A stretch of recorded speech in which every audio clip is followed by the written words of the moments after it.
L'intimidation sur le lieu de travail, de quelque nature que ce soit, est inacceptable. 50% des employés ont été témoins ou victimes d'intimidation sur le lieu de travail. L'intimidation a un impact profond sur la productivité au travail et sur le moral des employés. Selon les psychologues, l'effet de l'intimidation sur les victimes est comparable à des troubles de stress post-traumatique. Elle détruit la créativité, augmente le taux de renouvellement du personnel et se répand comme une traînée de poudre au sein des organisations, les détruisant de l'intérieur. Qu'est-ce que l'intimidation sur le lieu de travail? L'intimidation se caractérise par une attitude hostile, agressive ou déraisonnable à l'endroit d'un collègue. Ceux qui font usage de l'intimidation cherchent à embarrasser et à humilier ou à étendre leur pouvoir et leur influence. L'intimidation peut se produire entre collègues ou être exercée par un responsable ou un superviseur qui abuse de sa position d'autorité. L'intimidation peut être physique, verbale, non-verbale ou psychologique.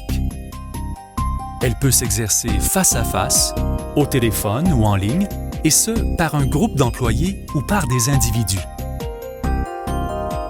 Les comportements suivants sont considérés comme de l'intimidation sur le lieu de travail et ne sont pas tolérés dans les organisations. L'utilisation d'un langage inapproprié, le dénigrement, les insultes et les injures. Cibler un autre employé pour le provoquer, le taquiner, le ridiculiser avec l'intention de l'embarrasser ou de l'humilier. Saboter le travail d'un autre employé ou copier, plagier ou voler le travail d'un collègue et le présenter comme le vôtre. Isoler ou exclure délibérément un collègue des activités professionnelles. Crier, hurler, user de sarcasme ou d'autres formes d'agression verbale avec l'intention de menacer, d'intimider ou d'humilier. Menacer un collègue du regard, avec des gestes et du langage corporel. Organiser des séances d'initiation ou de baptême qui visent à embarrasser ou à humilier un nouveau collègue sur le plan physique ou psychologique.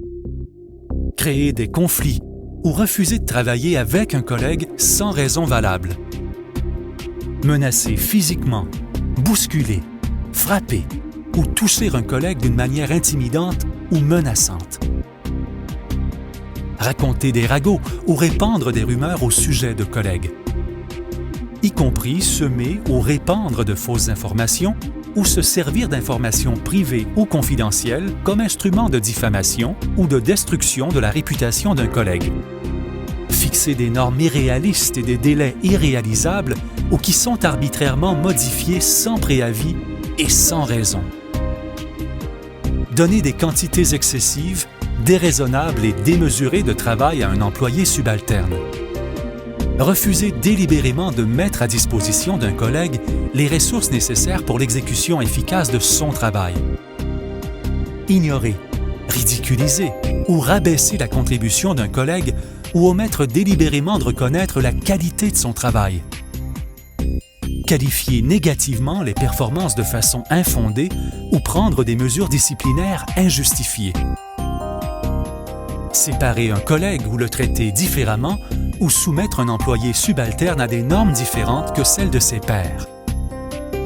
Microgestion excessive, inutile et négative qui compromet la capacité d'un employé à faire son travail.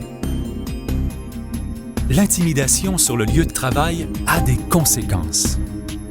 En raison de l'impact dévastateur de l'intimidation sur la créativité, la productivité et le moral d'une entreprise, les conséquences de l'intimidation peuvent être graves.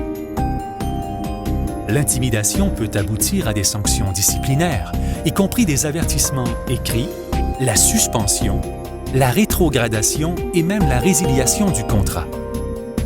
En outre, réagir en représailles à une plainte d'intimidation est strictement interdit et pourrait aboutir à des mesures disciplinaires allant jusqu'à la résiliation du contrat de travail.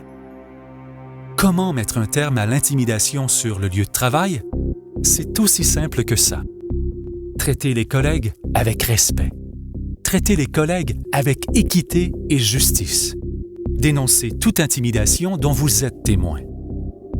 Les employés qui sont témoins ou victimes d'intimidation au travail devraient le notifier à la hiérarchie ou à la direction des ressources humaines.